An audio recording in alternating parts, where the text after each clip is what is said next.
Hi Aries, this is Jav. Welcome pa sa ating channel. By the way, Aries, this is your weekly Gabay Tarot reading. Yes, this is your second video reading. Bonus reading po ito. So, meaning to say, my first video reading kayo. Kaka-upload lang po ito kahapon. So, panoorin niyo po kung gusto niyo po. Okay, so klaro ko lang, this is second video reading. Bonus reading po ito tungkol sa inyong weekly Gabay Tarot reading, February 22 to 28, 2026. Gamitin ang reading na ito bilang kabayin lamang. Tandaan, Aries, ito po ay general reading.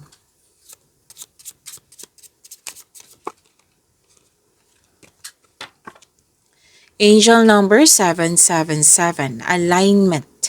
Sabi po dito, your progress is recognized and alignment is here. It is within your reach. The whisper is reminding you to stay the course and feel source working through you.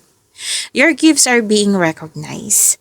To attract more blessings, let us say the power affirmation. Let us say, I blossom and bloom as I use my gifts. All things simply align as I feel the feeling of the divine. So you're divinely guided. Pasensya na po, nabulol ako, Aries. You are divinely guided and nagkaroon ng alignment. May progress. Oo. May ma-recognize ka. And sabi dito na gamit yung talent mo ngayon, skills mo ngayon. At yan po yung sa pamagitan yung skills, talent po, experiences po, makakreate ka ng opportunity. Okay? So that is angel number 777, alignment. Claim po, Aries.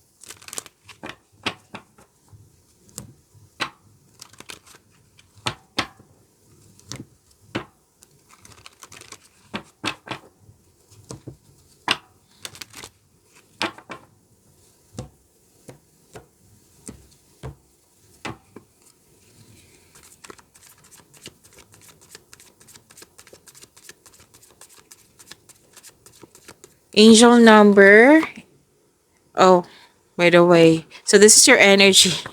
Bakit an angel number? So energy. So angel number niyo po has 777.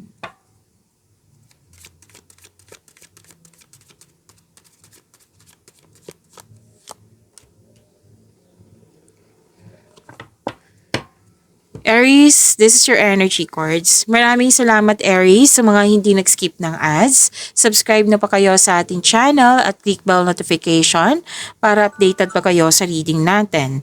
Para po sa mga gustong magpa-reading po, comment po kayo ng personal reading and check ma-reply sa comment section.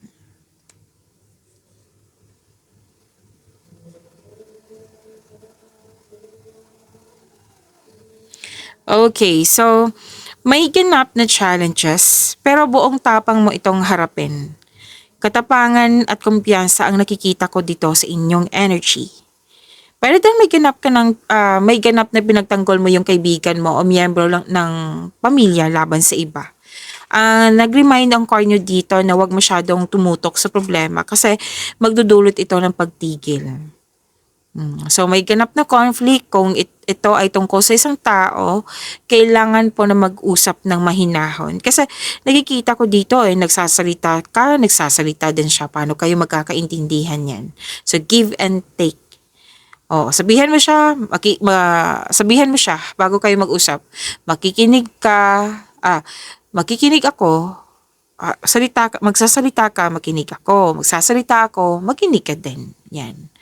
And ma-overcome nyo to. Kung ano man itong challenges na ito, ma-overcome nyo po ito, sabi ng iyong card. At may ganap din na negotiation for a raise ng allowance, sweldo ba to or kontrata. Yes, magkakaroon po ng successful agreement.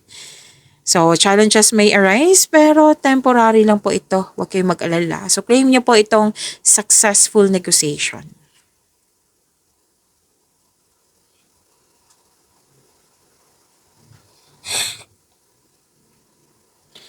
And sabi din dito, Aries, naging hard worker kayo, naging productive kayo.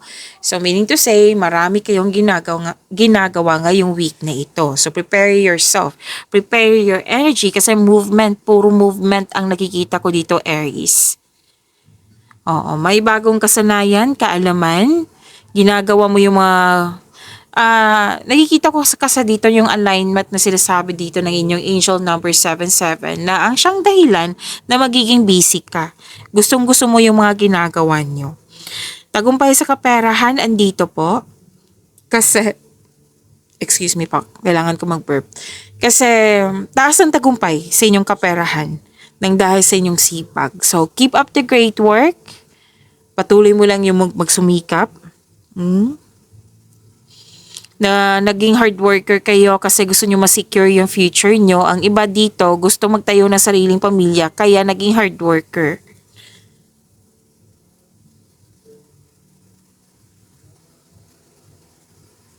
Financial prosperity. So, andito din po, patuloy mo lang yung magsumikap. Some of you may ini-increase nyo, what I meant is ini-enhance nyo po yung skills nyo or may bago kayong new skills na naging busy kayo kasi gusto mo magkaroon ng passive income kaya naging hard worker kayo. Alam nyo ba, sinabi ng card dito, kung ano man tong in-study nyo, pinapractice nyo din, oo, magbibigay ito ng abundance sa iyo. Basta magtiwala po sa inyong mga ginagawa dyan. Mag-set kayo ng clear intention para maabot mo tong success na sinasabi dito.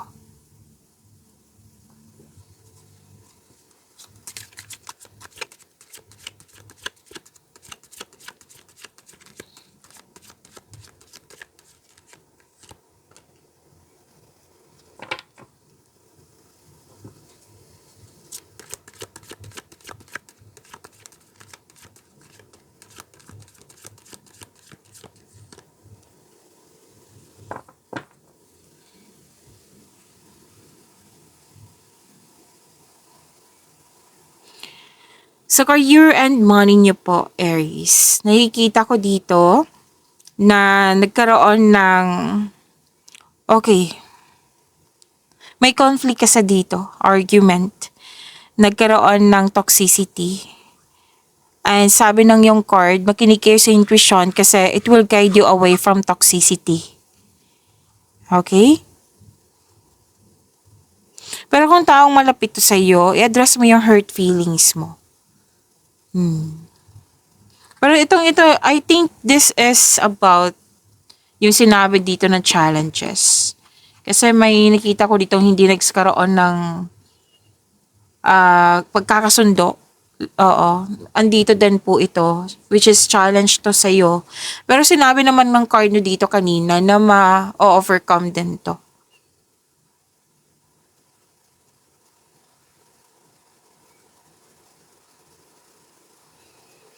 At sabi din dito na may dumating na project opportunity sa iyo na sinabi ng card na tanggapin nyo kung pwede po. At oo, kasi nagkaroon kayo ng fear, doubt, or hesitation. So, para mawala tong fear, doubt, hesitation na ito, kailangan pong magkaroon ng konkretong plano para makagawa kayo ng best decision, best plan. Okay, plano. Best decision at best choices. Makakatulong din ito sa pagkakaroon ng increased confidence. Oo. Na magiging confident ka. So, pag-usayan nyo, yung dumating na project ba to, opportunity ba ito? Oo, opportunity na ito, bigyan nyo po siya ng positive outcome. Pagsikapan nyo, galingan nyo.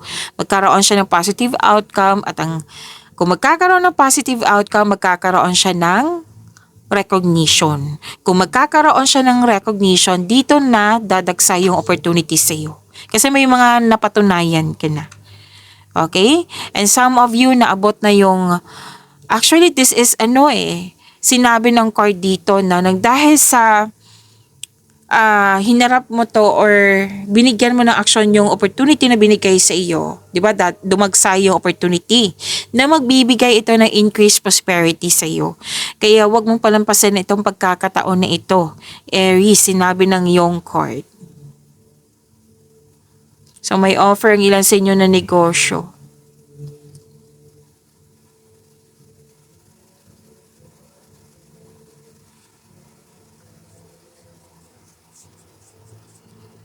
Dalawang card po mismo nagsabi dito na magkakaroon siya ng opportunity. So, do your best para maabot tong sinasabi dito na increased prosperity. Okay?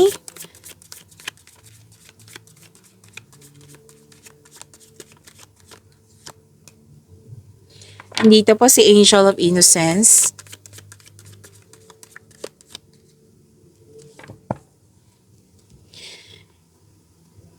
Aries, maraming salamat po sa mga nag-subscribe po. Oo, at huwag niyong kalimutan na mag-subscribe kayo sa ating channel at click bell notification para updated po kayo sa reading natin. At huwag niyong kalimutan na manood sa inyong first video reading kasi second video reading niyo po ito. Andito po sa channel natin, hanapin niyo po. Kasi kung manood ka sa inyong first reading at dito din sa second video reading, kung may naulit na mensahe, meaning to say yan po yung pinupush ng cards sa inyo na kailangan yung bigyan ng atensyon, solusyon at aksyon kung maaari po. So andito po pala si Angel of Innocence po.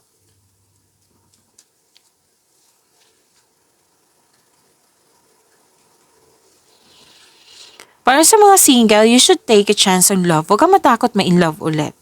Para sa mga relasyon sa buhay mag-asawa, huwag kang may tampuhan the other day. Ang advice ng card niyo po dito, leave the past behind. It's never too late to begin again. Mag-usap at magpatawad. To attract more blessings, let us say the power affirmation. Let us say, malaya ako makakahanap ng sarili kong landas at magkaroon ng lakas para sa susunod ng paglalakbay.